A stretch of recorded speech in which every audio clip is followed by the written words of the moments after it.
Salman F Rahman, Anisul হক সহ রিমান্ডে রয়েছেন যেসব ভিআইপি আসামি, তাদের সবাই এসি রুমে থাকছেন, খাচ্ছেন বাসা থেকে রান্না করা পছন্দের সব খাবার। এমনটাই জানা গেছে ডিবির বিশ্বস্ত একটি সূত্র থেকে। আর এই বিলাসবহুল দিন কাটানোর জন্যই যে কোনো পন্থায় রিমান্ড আবেদন করে সেটা মঞ্জুর করানো হচ্ছে বলেও অভিযোগ পাওয়া গেছে।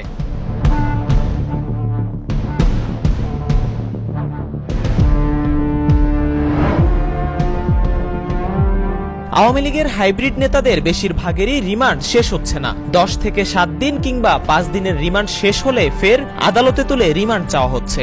গ্রেপ্তারের পর থেকেই বেশিরভাগ নেতা দফায় দফায় রিমান্ডে রয়েছেন। রিমান্ড শেষে জেল হাজতে পাঠানো হচ্ছে না বেশিরভাগ তারকা নেতাদের, কারণ রিমান্ড মানেই তারা ডিবি হেফাজতে বেশ বিলাসবহুল জীবনযাপনে দিনরাত পার করছেন বলে একটি সূত্র থেকে জানা গেছে।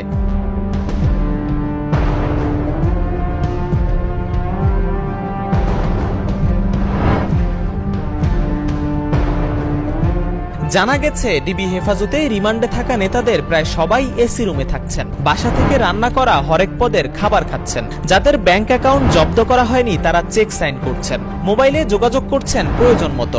আটক অবস্থায় এমন বিলাসী জীবনযাপনের জন্য তারা ডিবি পুলিশের মাধ্যমে বারবার রিমান্ড আবেদন করছেন বলেও সূত্রটি দাবি করে। রিমান্ডে থাকা নেতারা বেশিরভাগ সময়ই একসাথে সময় পার করছেন, খুশ গল্প করছেন, টিভিতে নিজেদের খবর দেখে হাসাহাসিও করছেন বলে গুজব রয়েছে।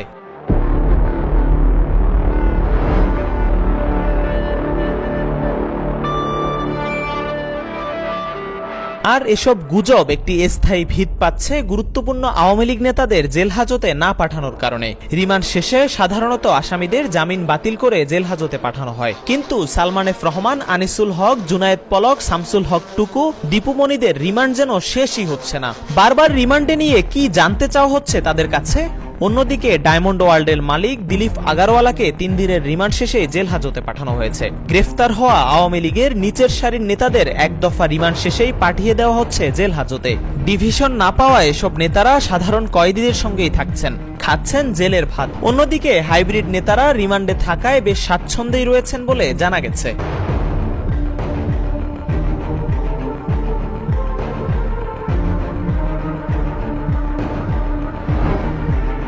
যেসব নেতাদের বারবার রিমান্ডে নেওয়া হচ্ছে তারা নাকি চাঞ্চল্যকর তথ্য দিচ্ছেন, কিন্তু সেই সব তথ্যের কোনো কিছুই প্রকাশ্যে হচ্ছে না। অন্তর্বর্তীকালীন সরকার সব বিষয়েই জবাবদিহিতা নিশ্চিত করার পক্ষে এবং দুর্নীতি জনসমক্ষে প্রকাশ করার কথাও বলছেন। তাহলে রিমান্ডে নেতাদের দেয়া তথ্য কেন প্রকাশ করছেন না দায়িত্বশীলরা? আর একই নেতাদের দফায় দফায় রিমান্ডে নিয়ে কি তথ্য বের করা হচ্ছে সেটার বিষয়েও কেউ একটা কথা খরচ করছেন না। খটকাটা এখানেই লেগেছে। তাহলে কি বিলাসী জীবনের জন্য রিমান্ডের নামে ডিবি হেফাজতে রাখা হচ্ছে এসব নেতাদের? এমন প্রশ্ন তো আসতেই পারে।